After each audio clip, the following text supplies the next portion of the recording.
This conference will now be recorded.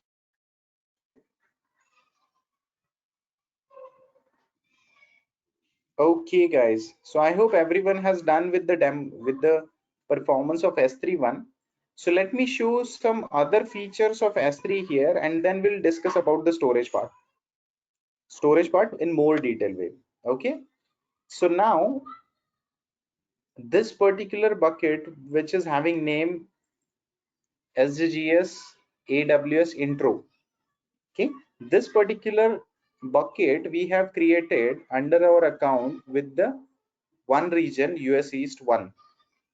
Okay, US East 1, that is the North Virginia.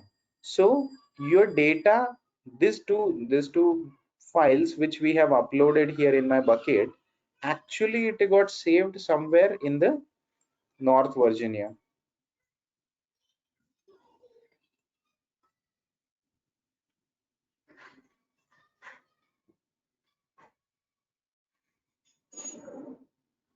See, this is the North Virginia, their data centers. In any of the availability zone, your S3 bucket is there, and on that S3 bucket, your two files are got uploaded.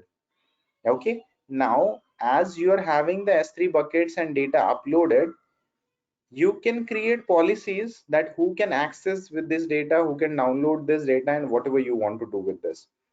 Okay, second thing, if I select the object, you can do the actions on this. Okay, so if I log in from my mobile phone, if I log in from my another device, maybe from my office laptop, maybe my personal PC, anywhere wherever I need the data, I can download it. Okay, I can rename the object, I can edit the storage class. So likewise I can decide what I can do with my object. Okay, then next, if you see the properties of it,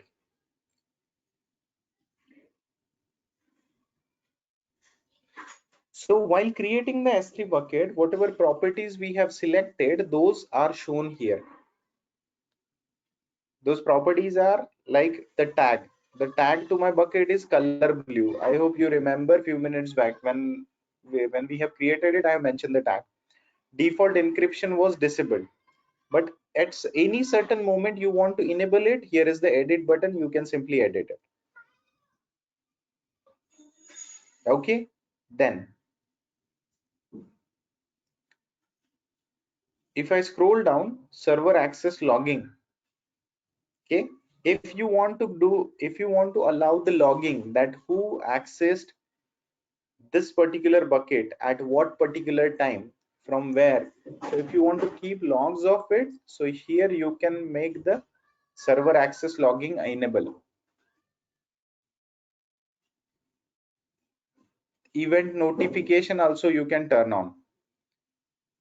Object lock, this is the additional facility. Obviously we have to pay more for this facility. Okay, Amazon S3 currently does not supporting. Read this message: object locking after the bucket has been created.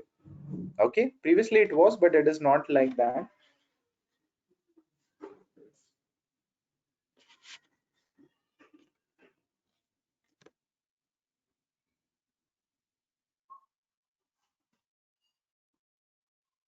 And one more thing, the last option, static website hosting. If you want to utilize this bucket for website hosting, you can make it enable here. The point is, if I'm hosting any website on any web server, and that web server's data is actually mounted on S3 bucket, it's supposed to be get up, choose the data from the S3 bucket, so that is also possible. Okay, so these are the properties of it. Let's talk about the permissions. If you talk about permissions here, see what is the default permission right now, because while creating bucket we haven't gone with any permission, right? So if we see, these are the default permission on my bucket. My bucket says block all public access. Block all public access means no one can have access to my bucket.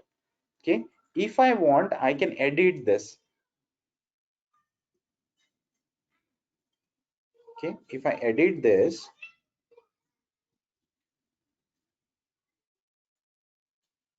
I've removed this, block all public access, block public access to bucket, and everything what I have chosen as an access control list, that access control list points I have disabled. And now it is saying that making the bucket public is a dangerous thing, right? It can cause something else. So we need to reconfirm this. To reconfirm, it is asking me to type the confirm. So I'll type CONFIRM. If I confirm this, then people will have access to my bucket. And if something goes bad with any object in the bucket, so I will means AWS will not be responsible in that case, because here I'm confirming those things.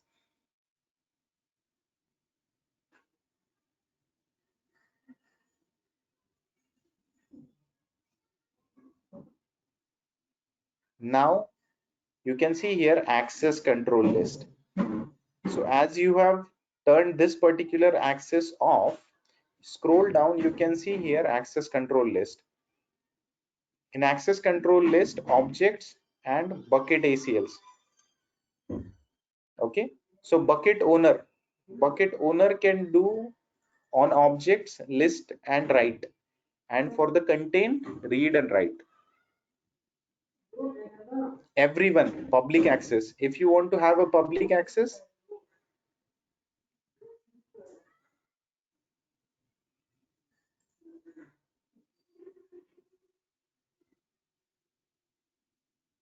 group URIs are there, so I can edit this and I can scroll down. You can see here everyone public access, list or read. Okay, let's say bucket ACLs, they cannot, but they can go with listing out the thing. Then authenticate users and group related to my account, so they can list out the things.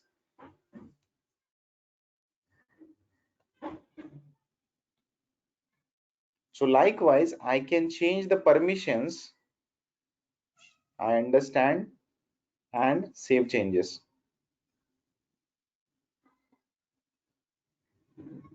Access public.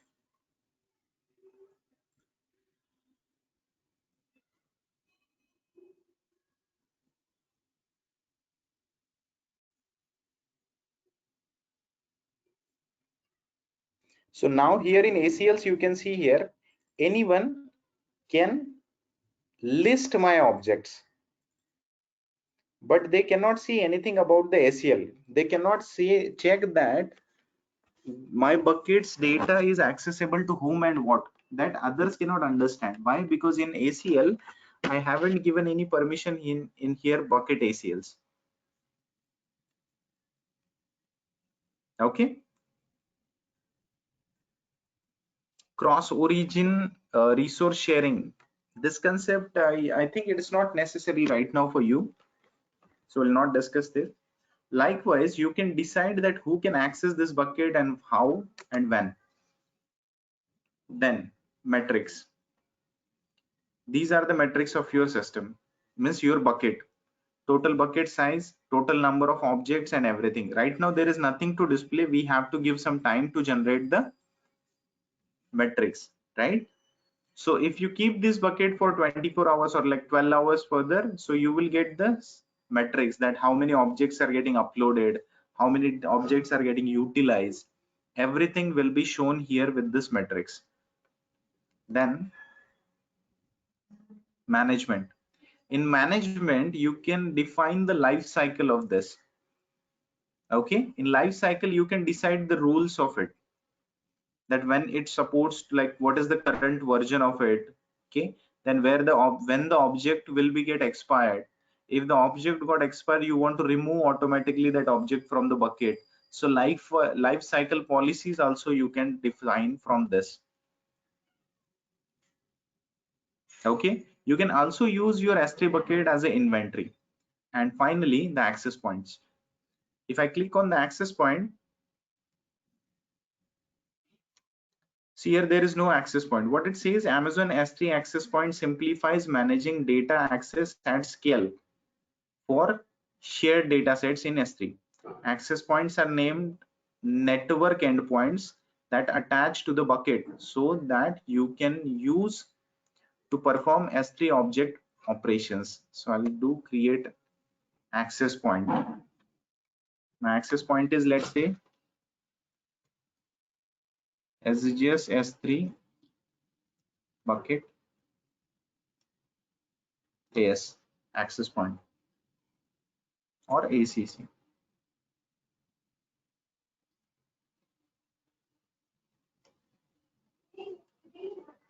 So is it available? Do you really want to make it network origin VPC or internet? I'll make it internet. It's risky, but I'm making it. Okay, and here you can define the policy. Okay, maybe some advanced training of AWS will see that how to write the policies and all. In JSON format we can write those policies. Okay, so who can access my bucket, from what location, what will be the permission, what will be the URL, everything I have to write in this particular policy, and then we have to create the access point.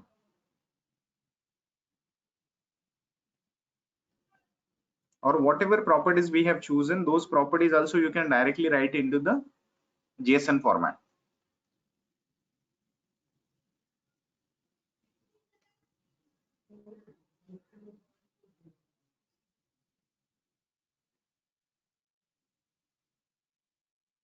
Okay, so likewise you can have this S3 bucket created and used. Now this is the graphical way, right? There is one more way to utilize S3 buckets or any other thing, that is using CLIs. Okay, so I'll give you a Google link only. You can try by yourself. That is called it as a AWS CLI.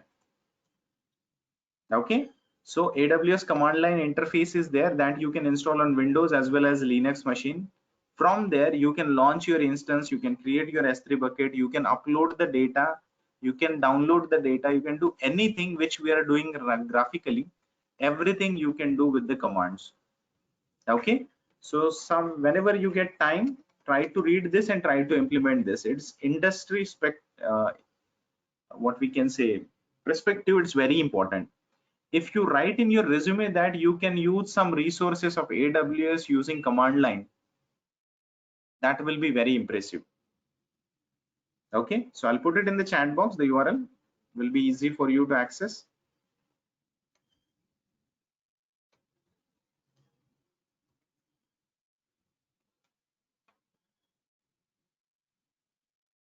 I hope till means before this sessions will end, you will be trying those things. AWS CLI. If you know AWS CLI, you can automate those things as well. How many of you know about Python? How many of you are aware about Python? Intermediate level or beginner level also, that is okay, right? Okay, cool. Let me tell you very cool thing. Very cool thing. We have launched one instance today and we have used the S3 bucket, right? So AWS CLI and Python do have one library called Python Boto. Okay, you can combine them together to perform the AWS services or access the AWS services using Python scripts. Okay, this is it's not part of our agenda, but as you are aware about Python as well as AWS nowadays, so you can try this someday. I have done this many times. I have launched instances of AWS. The instance you launch, right? You know the procedure is lengthy, graphical way, 7 steps. So if you know how to do it with command line, okay, that too using Python, so you can imagine that how simple it is. And once the script is ready, run the script and make count as 100 in 1 minute or 10, like 1 to 2 minutes only. 100 instances will be there in your login. So you can imagine that how powerful it is. Make a note of this. What is that? Python Boto. BOTO. Python Boto is the Python module to access AWS services. In the background, it needs the support of AWS CLI. Okay. One more thing. While doing the AWS CLI, you need the access keys and secret access keys. So who is going to give you the secret access keys and all? Obviously your provider. So your provider is this particular account, right? So instead of clicking on AWS console, you can click on AWS account details. Here you get all three details of it. See here, AWS CLI show. There is a show button with AWS CLI. See, so access key, secret key, and session token. All three are given to you. So you can use your AWS account, those $100 with your CLIs as well. That is, isn't it excellent? It's not like only dashboard. It's like if you want to do it in programmatic way, excellent. And for that you need AWS credential, account credentials. So here are your credentials. Okay. So instead of AWS console, you have to go to account details, and in account details, you're having this AWS CLI tab. Show. Just click on show, you will get the token, access key, and secret key. All three are needed to access your account. Okay, all three.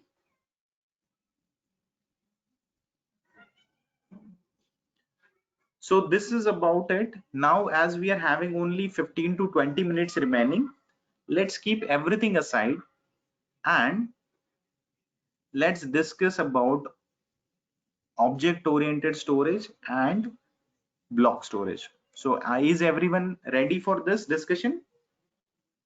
Is everyone ready for this discussion? If you want, I can give you 2 minutes break. Go to washroom, have your water, whatever you want to do. Okay, 2 minutes break, quick break. No. 2 minutes break, quick. Just have water or apply water on your face, wash your face, whatever you want to do. 2 minutes.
Hey guys, I hope I'm audible.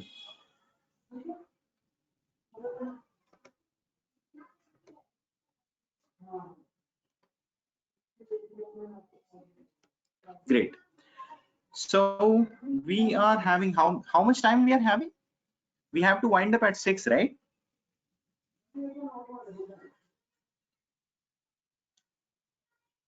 Okay.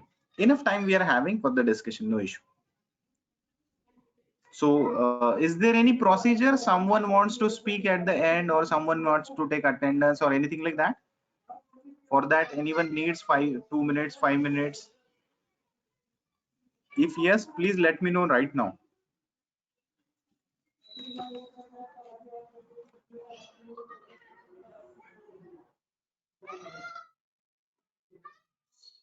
No, right? Fine. Okay. So I was talking about object-oriented storage, right?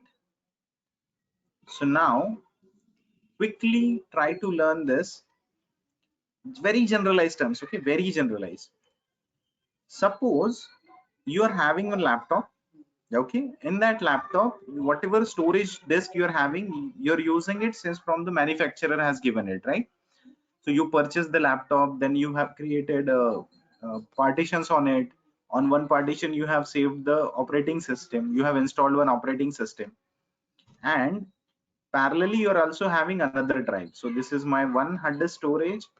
On that hard disk storage we are having some partitions,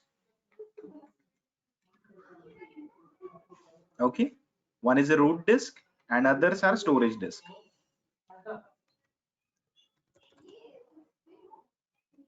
or installation disk, okay? And this one is the another, like D drive, E drive, D colons, whatever it is, D drive, E drive. These kind of drives you are having already on your machine, right? So root drive or C drive, root drive in the Linux machines. Fine. Now on your laptop or your desktop, suppose whatever hard disk size you are having is full. Okay, 1 TB hard disk was there and that is now full, and you want to increase the storage capacity of your system. What you do in that case? Quick response, quick. What you do in that case?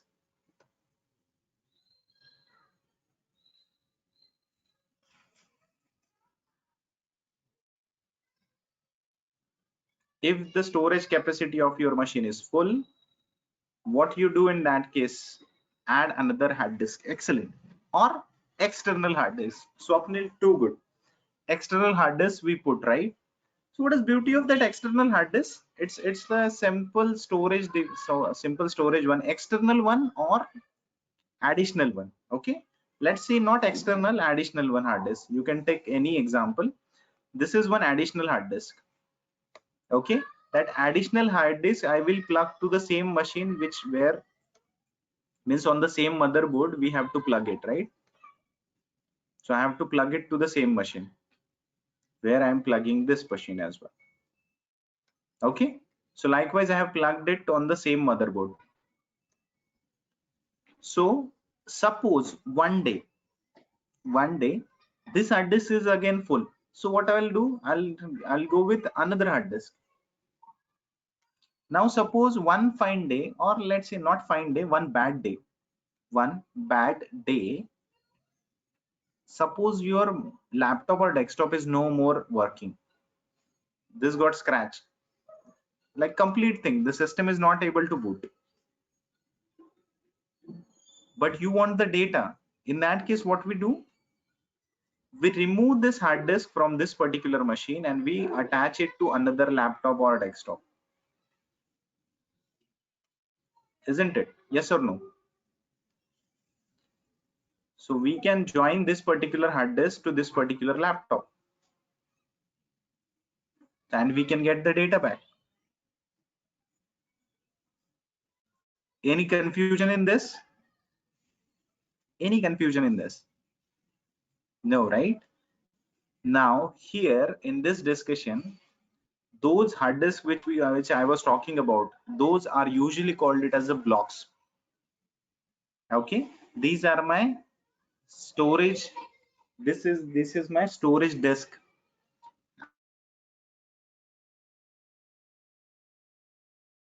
and how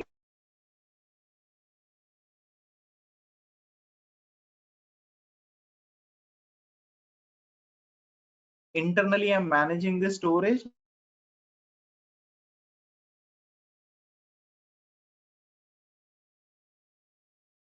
See, we are providing it on the cloud, means through the service, right? So on my system, actually one disk equals to one storage block. One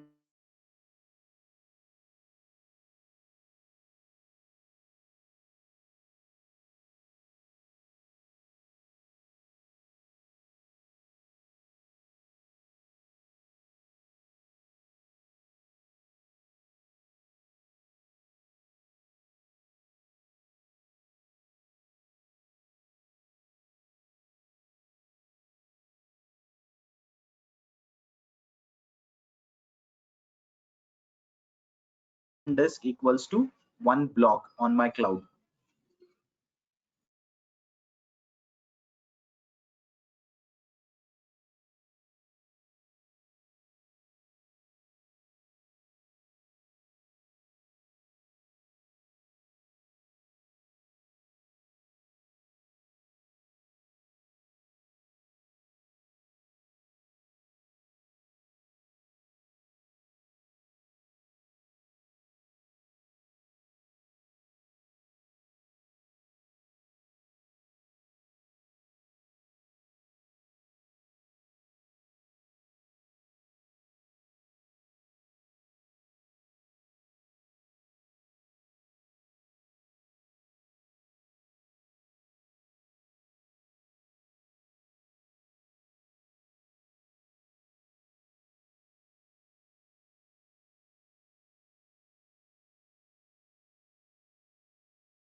This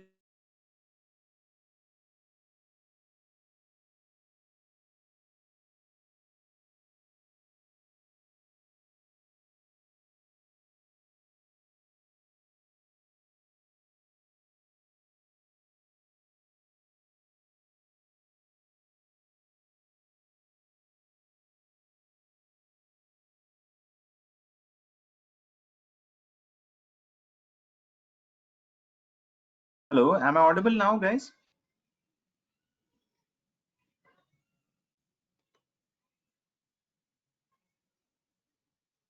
I guess I have lost the audio control because of network, maybe. So as I was talking about, whatever data storage I'm doing, that storage is somewhere I'm managing in the format of blocks. Okay.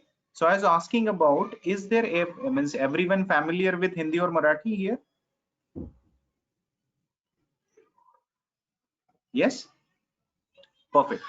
So I'll use Hindi for few minutes. Let's say कि अगर मेरे पास एक godown है कि ware house, और वो ware house में मैं कुछ बॉक्सेस रखता हूँ, और वो बॉक्सेस में कुछ डेटा है. What data is there inside those boxes doesn't matter, but मेरे वेयर हाउस में सिर्फ बॉक्सेस ही भरे होंगे. बॉक्सेस में आपको जो डालना है आप डाल सकते हो, लेकिन जब भी आप मेरे गोडाउन में कुछ सेव करना चाहते हो तो you have to store it in the form in the boxes only. ठीक है, बॉक्सेस के अंदर कुछ भी हो सकता है. आप किसी आदमी को भी, मैंने अगर आशीष या फिर विश्वजीत को भी पैक करके बॉक्स में डाल दिया तो भी चलेगा, डजेंट मैटर. ओके, तो उसमें ग्रेन्स है, इलेक्ट्रॉनिक्स है, कुछ भी हो, इंसान डाला हो खुद आपने कोई एक आध उसमें, sorry Vishwajit and Ashish, taking your name, but yes, I'm putting anything over there, but I have to save this in the box. Why? क्योंकि बॉक्स का ना स्टोरेज साइज फिक्स होता है. ठीक है, उसका वॉल्यूम जो होता है वो फिक्स होता है. ठीक है, तो एक्सेस करने के लिए एक ही mechanism, simple mechanism will be there to access them and manage them. तो ये इस टाइप के स्टोरेज को क्या बोलते हैं? Block storage. This particular storage type is called it as a block storage. Getting it? Now, I hope lifelong it will be in your mind now. It's a block storage. Now let me give you example of object store. In object store, there is no perfect size of blocks to manage. In object store, we save files. One file equals to one object. In object store, we save files. One file equals to one object. And there is a proper hashing and indexing for every object to identify. Every object to identify where it is saved. Okay, there is a proper logic behind this. Okay, so it's like one object is saved on the disk. That object is saved on which sector of the disk, which hard disk. Let's say I do have 100 hard disk. On the 10th hard disk, 15th sector, my file is saved. So there will be a proper documentation over there that this particular object is saved on this rack, 10th hard disk, okay, 15th sector, or whatever is this thing. On that particular location, your object is placed. For managing this metadata, we are having a separate system over there. That system is called it as a container. Okay, so it's like object is there on the hard disk. Objects metadata will be there in the containers. Okay, and containers are listed separately using indexing. So this kind of structure is there in object oriented way. So S3 which we have utilized is a object oriented storage, and EBS volumes, elastic block storage, that is the block storage. Okay, so I hope generalized examples are good for this. The best example for object oriented system is your college library. Your college library is a object oriented storage. You're having department wise books arranged on different, okay, might like variables in programming. Swapnil, in some situation we can say that like, but not perfect one. Okay, you can see in programming you're having classes and object, and you create object, and using that object you can access any particular class variable or any particular class property, right? That one can be the example.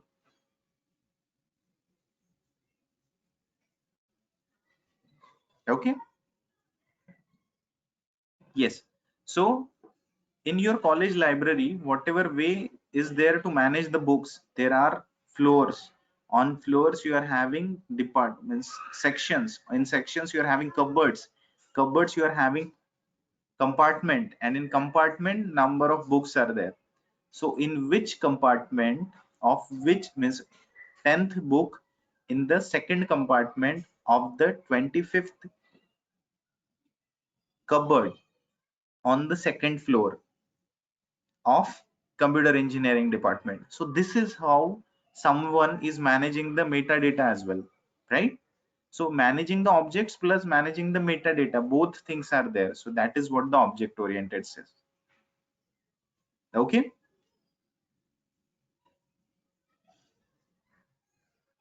great.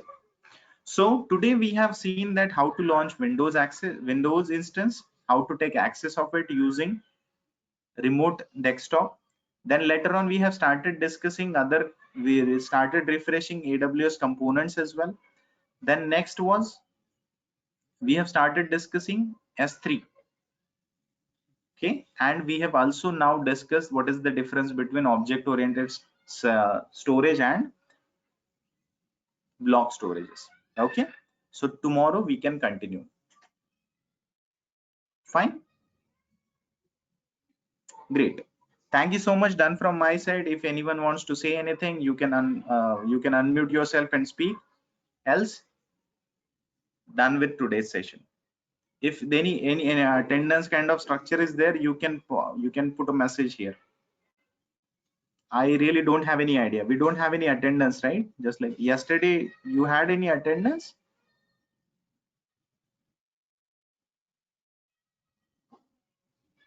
No, right? It's cool. Fine. Good to go then. See you tomorrow. Thank you so much. Bye bye. Take care. Be safe.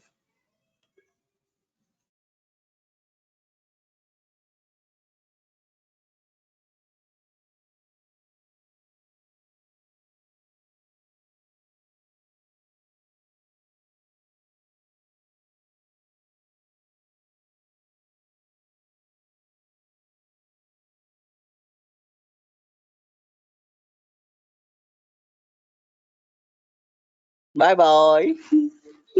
बंद कर। बंद